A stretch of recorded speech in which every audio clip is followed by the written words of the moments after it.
Bonjour Alizée. Bonjour. Vous êtes notre guide ici à Châteauneuf. Donc on est vraiment la partie la plus haute et au cœur du village.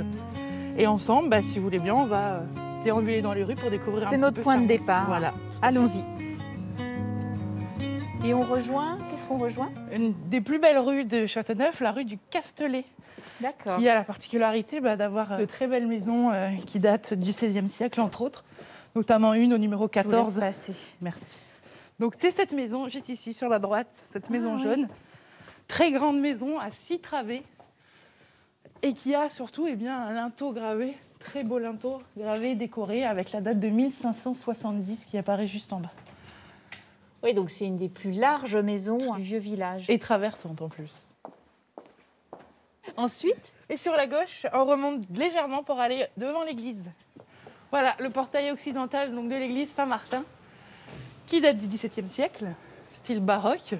Et tout à l'heure, on pourra voir de l'autre côté où on a encore le clocher, qui lui est un petit peu plus postérieur.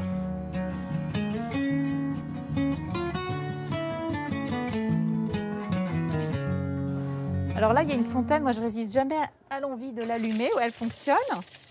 Elle date de quand? Alors la date est inscrite ici, 1892. Ah oui. C'est la date à laquelle la commune a été ajoutée au canal du Foulon, qui a permis d'avoir de l'eau dans le village, puisque avant, le seul point d'eau, c'était les sources de la Braille, en contrebas du village.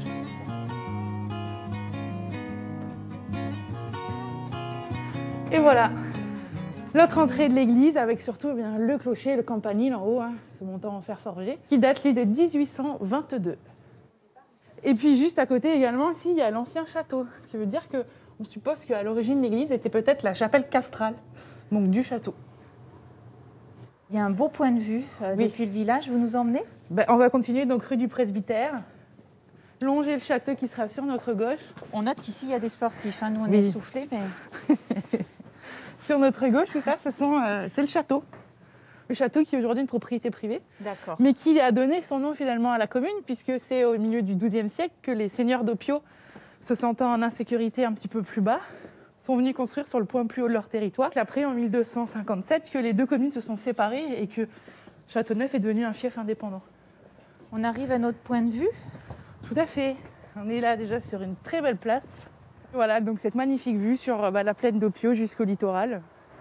Panorama assez exceptionnel quand même.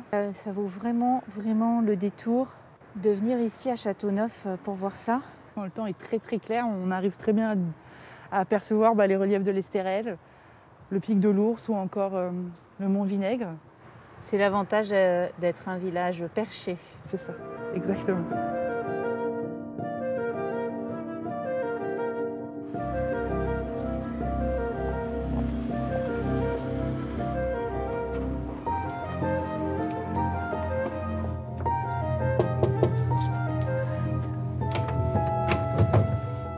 Jeannot. Bonjour, oui. Bonjour, on se dit bonjour. Voilà. Alors, ici, on est chez vous en quelque sorte, au musée? Si on veut, oui. Je suis ici de temps en temps. Donc c'est le musée des objets oubliés. Mais pas ceux qu'on a perdus. Ce sont les objets qu'on a oubliés, à quoi ça servait. C'est l'époque où une grande partie du travail, quotidien ou pas, était manuel. Et vous avez là-haut une salle vraiment consacrée au travail. Montrez-nous un peu ces outils que vous avez. Voilà. Alors ça servait pour le cuir, vous voyez. Il y a la demi-lune qui servait à couper le cuir. Après, il y a des petites alènes pour faire les trous pour pouvoir coudre. C'est la maroquinerie. Voilà. Alors là, ça concerne pour le labour et la promenade. Vous voyez, ce sont des colliers qu'on mettait autour du cou des chevaux. Alors celui-ci servait pour les gros travaux, pour le labour, pour traîner les charrettes. Et ceci, c'était pour traîner les petites calèches, vous voyez, pour se promener avec. Et vous l'avez créé en quelle année alors le musée?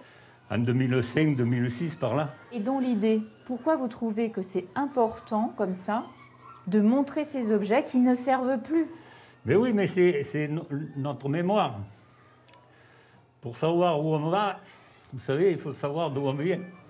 Maintenant, il n'y a plus beaucoup de gens qui travaillent la terre, mais à l'époque, ici, dans les petits villages comme Châteauneuf, Opio, Le Rouret, tout ça, tout le monde travaillait la terre.